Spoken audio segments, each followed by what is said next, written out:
Hello students, myself Dr. Asha Sharma, Associate Professor, Department of Chemistry, Government MS College, Bikaner. आज हम Schrodinger wave equation for hydrogen atom के बारे में पढ़ेंगे। अब तक आप लोगों ने श्रोडिंगर इक्वेशन सिंपल वाला हमने डिराइव किया था, फिर particle in one dimensional box को डिराइव किया था। अब आज हम हाइड्रोजन एटम के बारे में पढ़ेंगे कि हाइड्रोजन एटम के लिए हम अगर श्रोडिंगर वेव इक्वेशन डिराइव करना चाहें तो वो हम कैसे करेंगे। तो देखते हैं कि हाइड्रोजन एटम जो है वो सबसे सरल परमाणु तंत्र है। क्यों? क्योंकि इसका जो न्यूक्लियस है उसमें एक प्रोटॉन होता है जिसके चारों ओर एक इलेक्ट्रॉन चक्कर लगाता है। अतः जो श्रोडिंगर इक्वेशन है हाइड्रोजन एटम के लिए वो हम इस प्रकार से इसको डिराइव कर सकते हैं। और ये जो इक्वेशन है हाइड्रोजन की तरह के जो परमाणु हैं उनके ऊपर भी ये एप्लीकेबल होता है। जैसे यानी कि वो सिस्टम्स, वो परमाणु तंत्र जिसके अंदर के एक इलेक्ट्रॉन होता है उनके ऊपर भी ये Schrodinger wave equation for hydrogen atom लागू होता है।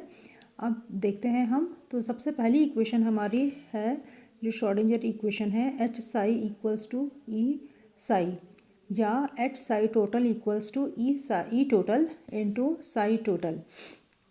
Now H is represented by minus H square upon 8 pi square M del square plus V into psi X Y Z equals to E psi X Y Z. अब हमें पता है कि एक particle के लिए स्पेस के अंदर जो श्रोडिंगर वेव इक्वेशन है वो क्या है, del square psi upon del X square plus del square psi upon del Y square plus del square psi upon del Z square plus 8 pi square M upon H square E minus V psi X Y Z that is equals to 0। ये equation हम derive कर चुके हैं। अब ये जो इसके अंदर जो टर्म्स हैं सारी वाली, del square psi upon del X square plus del square psi upon del Y square plus del square psi upon del Z square, इसको हमने रिप्लेस किया है। ये जो हमारा ऑपरेटर है ये लैप्लेशियन ऑपरेटर है जिसको हम डेल स्क्वायर से रिप्रेजेंट करते हैं। तो हमने इसकी जगह लिख दिया है del square psi X Y Z plus 8 pi square M upon H square E minus V psi X Y Z equals to 0। अब जैसा कि हमें पता है कि हाइड्रोजन परमाणु के अंदर केवल दो ही कण हैं, एक इलेक्ट्रॉन है दूसरा प्रोटॉन है। तो यहाँ जो m और m1 और m2 है इलेक्ट्रॉन और न्यूक्लियस के मासेस हैं। तो जो श्रोडिंगर इक्वेशन है अब इसके अंदर हमने ये 1 अपॉन m जो है ये देखिए ये इंट्रोड्यूस कर दिया है। ये देखिए hydrogen atom consist of only 2 particles, 1 electron and 1 proton. Therefore यहाँ पे ये देखिए ये जो इक्वेशन है इसके अंदर हमने यहाँ पे 1 अपॉन m यूज़ किया है।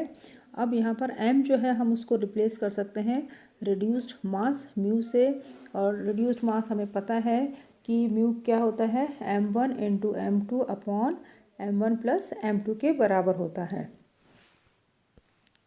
अब देखिए जो श्रोडिंगर इक्वेशन हमारा नंबर 3 था, कौन सा था नंबर 3, ये वाला, ये जो श्रोडिंगर इक्वेशन है ये हमारा इसमें कन्वर्ट हो जाता है। हमने क्या किया है इसके अंदर 1 अपॉन म्यू जो है वो रखा है, बस इतना सा ही डिफरेंस है।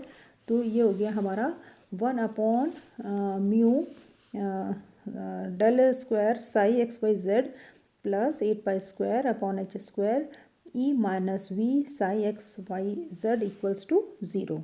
ये हो गया हमारे पास में इक्वेशन नंबर 5।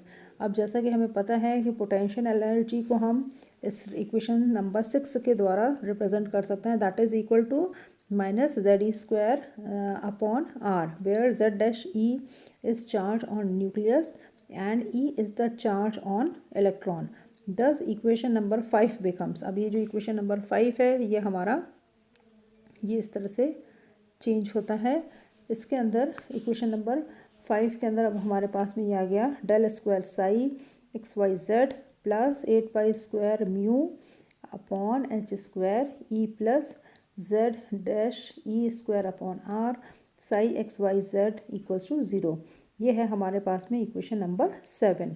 अब जैसा कि हमें पता है कि जो हाइड्रोजन परमाणु है उसके लिए स्थितिज ऊर्जा यानी कि जो पोटेंशियल एनर्जी है वो गोलीय सममित में है, अर्थात जो स्थितिज ऊर्जा है वो सिर्फ V जो है वो सिर्फ R पर निर्भर करती है। Since hydrogen atom is spherical in shape, its potential energy V depends on the radius of the sphere। तो इसलिए हम क्या करते हैं कि जो कार्टेशियन कोऑर्डिनेट्स हैं, कार्टेशियन कोऑर्डिनेट्स कौन से हमारे पास में एक्स वाई जेड। अभी आप देख रहे हैं कि जो हमने वेव फंक्शन के साथ में हर जगह एक्स वाई जेड लिखा है, तो ये क्या है, कार्टेशियन कोऑर्डिनेट्स हैं। तो हम क्या करते हैं कि जो कार्टेशियन कोऑर्डिनेट्स हैं इनको स्फेरिकल पोलर कोऑर्डिनेट्स गोलीय ध्रुवीय निर्देशांकों में परिवर्तित करते हैं, जो निम्न प्रकार से है। ये देखिए, एक्स जो है उसको हम रिप्लेस करते हैं, इसको कन्वर्ट करना होता है तो एक्स को रिप्लेस करने के लिए लिखते हैं हम R sine theta cos phi, Y equals to R sine theta sine phi and Z is equal to R cos theta. अब ये देखिए जो नेक्स्ट जो डायग्राम आ रहा है ये स्फेरिकल पोलर कोऑर्डिनेट्स को रिप्रेजेंट करता है। ये देखिए, ये है हमारे स्फेरिकल पोलर कोऑर्डिनेट्स।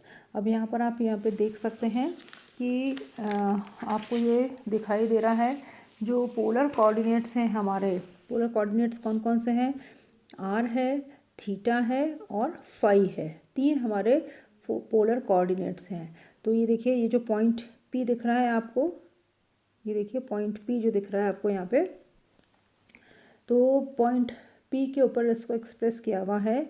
जैसे ये देखिए यहाँ पर आर है, ओ और पी के बीच में आर जो है वो क्या है, वो रेडियस वेक्टर है जो कि है length from O to P. O to P के बीच के अंदर जो डिस्टेंस है उसको किससे रिप्रेजेंट किया गया है, आर से रिप्रेजेंट किया गया है। और जो एंगल बन रहा है वो है थीटा, जिसे हम ये कहते हैं कि थीटा जो है वो क्या है, वो रेडियस वेक्टर और जेड एक्सिस के बीच का एंगल है। और फाई जो है, फाई देखिए जो नीचे वाला जो ये है, ये देखिए नीचे आपको ये दिख रहा है, वो एक्स वाई प्लेन में जो रेडियस वेक्टर है उसको हम एक्स्ट्रापोलेट करते हैं तो एक्स एक्सिस के बीच का जो एंगल है वो कहलाता है ये फाई। तो इस तरह से हम ये देख रहे हैं कि जो कार्टेशियन कोऑर्डिनेट्स हैं उसको हम स्फेरिकल पोलर कोऑर्डिनेट में कन्वर्ट करते हैं। और अब हम इन्हीं की सहायता से जो हमारा जो श्रोडिंगर वेव इक्वेशन है उसको क्या करेंगे, उसको पोलर कोऑर्डिनेट्स के लिए उसको चेंज करेंगे। तो अब ये देखिए कि हमारे को ये जो इक्वेशन है, जो इक्वेशन प्राप्त हो रहा है वो किसके लिए हो रहा है, हमारे को ये पोलर कोऑर्डिनेट्स के लिए प्राप्त हो रहा है। ये देखिए यहाँ पर ये लिखा हुआ है और इसके अंदर आप ये देखिए कि यहाँ पर अब एक्स वाई जेड नहीं दिख रहा है आपको और यहाँ पर पोलर कोऑर्डिनेट्स दिख रहे हैं। तो यहाँ पर जैसे पिछले इक्वेशंस में हमने देखा था कि psi was the function of X Y Z, अब इस इक्वेशन में आप देखिए हमारा जो इक्वेशन नंबर 11 है इसके अंदर क्या है कि साई जो है वो किसका फंक्शन है, आर थीटा एंड फाई का फंक्शन है।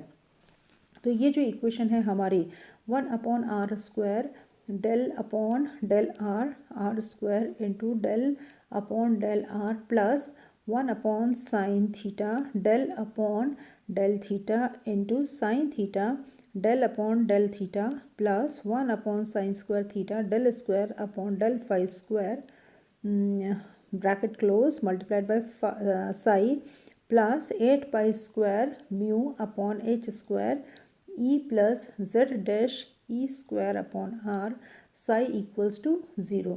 तो यहाँ पर जो साई है अब वो किसका फंक्शन हो गया है, आर थीटा और फाई का फंक्शन हो गया है। अब ये देखिए ये जो फाइनल इक्वेशन है हमारी जो Schrodinger wave equation for hydrogen atom ये है हमारी और 1/r² D upon D R into R square D psi upon D R plus 1/r² sine theta into del upon del theta into sine theta upon del psi upon del theta plus 1/r² sine square theta into del square psi upon del phi square plus 8 pi square mu upon H square E plus Z dash E square upon R psi equals to 0। अब यहाँ पे ये देखिए कि ये जो equation number 12 है हमारा, ये है श्रोडिंगर इक्वेशन फॉर हाइड्रोजन और हाइड्रोजन जैसे सिस्टम्स के लिए है, जो कि बेस्ड है 3 स्फेरिकल कोऑर्डिनेट्स। और अब यहाँ जो वेव फंक्शन है साई, वो इन तीनों वेरिएबल्स यानी कि आर, थीटा और फाई का फंक्शन है या इनका फलन है। अब ये जो हमारे को ये फंक्शन या जो फलन मिले हैं, इसको हम सेपरेट कर सकते हैं।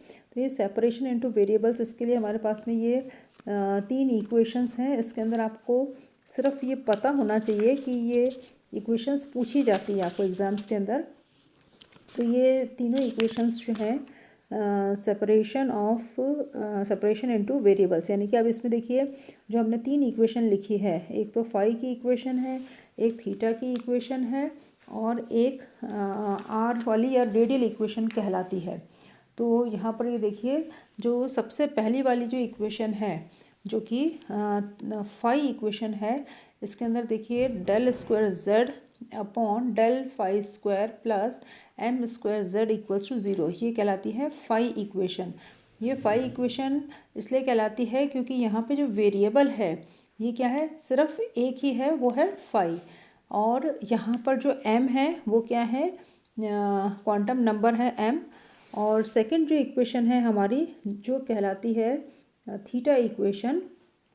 अब देखिए ये जो थीटा इक्वेशन है, इसके अंदर आप देखेंगे कि सभी जगह यहाँ पे इसमें थीटा है। 1 upon sine theta del upon del theta into sine theta del Y upon del theta plus beta minus M square upon sine square theta into Y equals to 0। तो ये थीटा इक्वेशन कहलाती है, जिसके अंदर variable कौन सा है, theta है।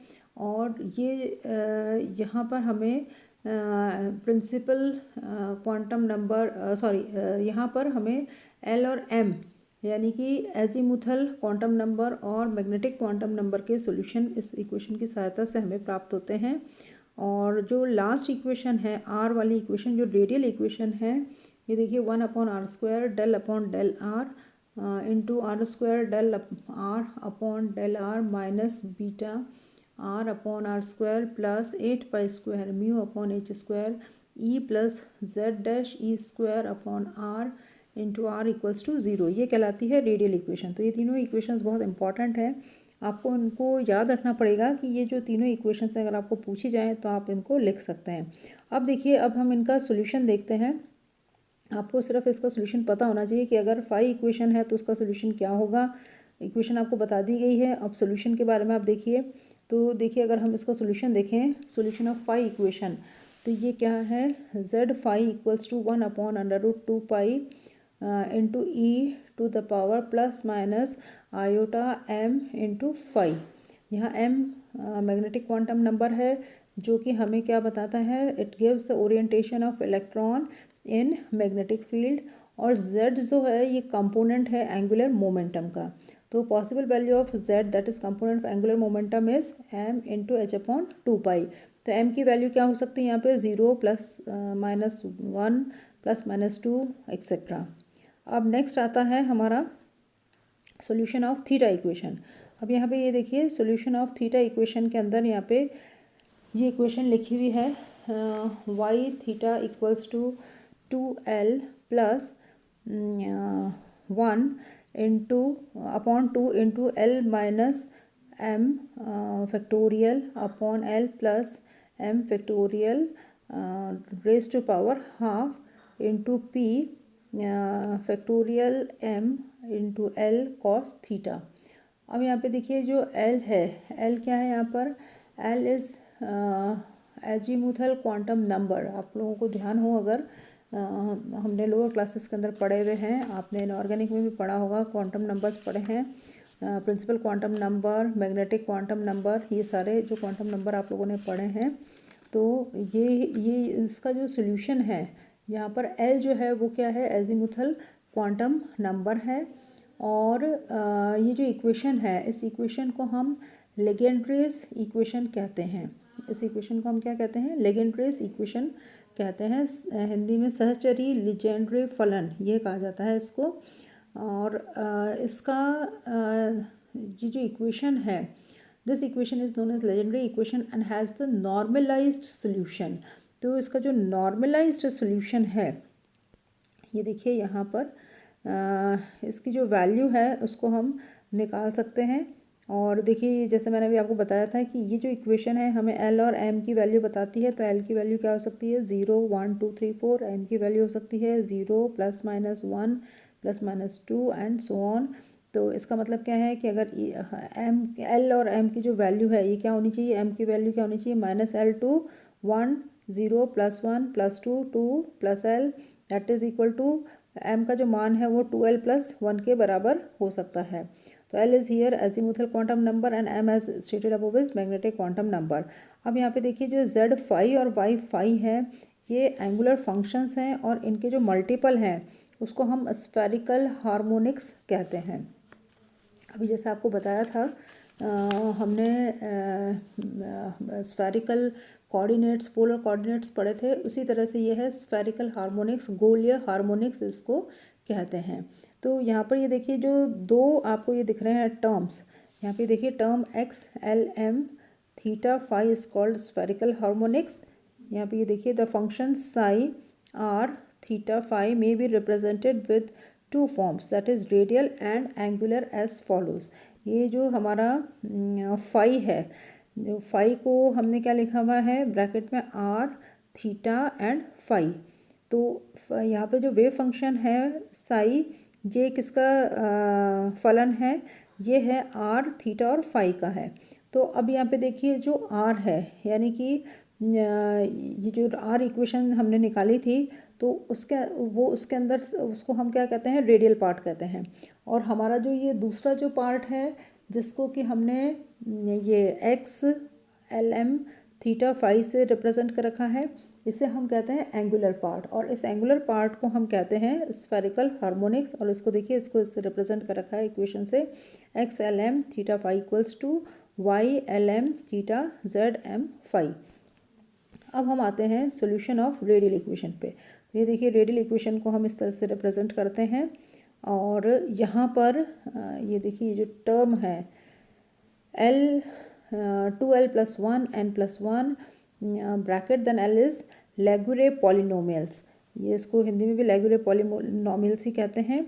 यहाँ पे L की वैल्यू होगी 0 1 2 ये एजीमुथल क्वांटम नंबर और N जो है वो 1 2 3 that is principal quantum number. तो अब यहाँ पे ये देखिए आप कि यहाँ पर ये जो फॉर्मूला है A0, ये देखिए यहाँ पे ये जो फॉर्मूला है A0 equals to h² upon 4π² mu into e⁻²। इसे हम त्रिज्य फलन कहते हैं और इसकी जो वैल्यू है वो न्यूक्लियस से दूरी r पर निर्भर करती है। इसमें n व l है जहाँ n की जो वैल्यू है वो पॉजिटिव इंटीजर है ना कि ज़ीरो। इसमें z जो है ये जो फॉर्मूला आप देख रहे हैं इसमें z जो है वो क्या है एटॉमिक नंबर है और A0 जो है वो है लंबाई की इकाई है जो कि बोहर त्रिज्या है। हाइड्रोजन परमाणु है तो हाइड्रोजन परमाणु के लिए बोहर त्रिज्या है। अब ये देखिए यहाँ पर ये इसको कैलकुलेट किया हुआ है, A की वैल्यू दे रखी है यहाँ पे, ये आती है 0.529 एंगस्ट्रॉम आती है ये। तो इस प्रकार से हम ये कंक्लूड कर सकते हैं कि यहाँ पे ये देखिए ये जो वैल्यूज़ आ रही हैं ये क्या है कि n के मान के लिए l के कुछ ही मान संभव है तथा l के अधिकतम मान हमेशा 0 सहित n+1 ही होंगे अर्थात 0 1 2 3 दैट इज़ n-1 के बराबर होंगे। इस प्रकार जो तीन क्वांटम संख्याएं मिल रही हैं हमें n, l व m, इनके मान आपस में निम्न प्रकार संबंधित हैं। जैसे देखिए यहाँ पर आप यहाँ पे देख सकते हैं कि जो n की वैल्यू है, यहाँ पे देखिए n की वैल्यू कितनी है 1 2 3 है। l की वैल्यू आ रही है 0 1 2 दैट इज़ n-1 और मैग्नेटिक क्वांटम नंबर की वैल्यू आ रही है -L2 ±L। तो या हम इसको कह सकते हैं कि देखिए 2L + 1 और that is equal to 0 ±1 ±2 and so on. तो इससे ये देखिए thus it can be concluded that for hydrogen and hydrogen like atom total wave function is the multiple of radical function that is r and angular function y theta and z phi। अभी आपको बताया था कि दो part होते हैं radial और angular.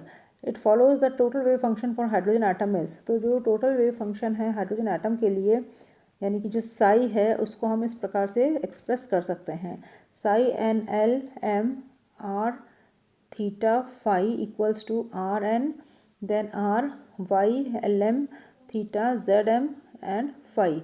अब ये देखिए यहाँ पर हम इसकी वैल्यूज़ निकाली भी है कि जब n की वैल्यू 1 होएगी तो l की वैल्यू क्या होएगी 0 होएगी, और n की वैल्यू 1 है, l की वैल्यू 0 है। इसी तरह से जब n का मान 2 होगा तो l की वैल्यू क्या होएगी 0 1 होएगी।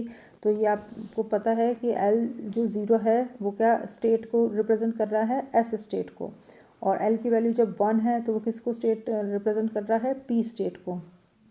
और l की वैल्यू यहाँ पे ये देखिए अलग अलग जो l की जो वैल्यूज़ है इसके ऊपर हमको पता है SPDF जो रेडियल शेल्स है उसके लिए हमें पता है कि क्वांटम संख्या अगर n की वैल्यू 1 है तो l की वैल्यू क्या होगी 0 होगी। इसको हम किससे रिप्रेजेंट करते हैं, 1s से रिप्रेजेंट करते हैं, जिसमें जो क्वांटम संख्या n तथा s l इक्वल्स टू 0 को प्रदर्शित करता है। और अगर n की वैल्यू 2 होएगी तो l की वैल्यू क्या होएगी 0 होएगी और 1 होएगी, यानी कि ये दो अवस्थाएं को प्रदर्शित करती है, 2s और 2p होगा। तो n इक्वल्स टू 3 के लिए l की वैल्यू क्या हो जाएगी 0 1 2, यानी कि 3s 3p व 3d।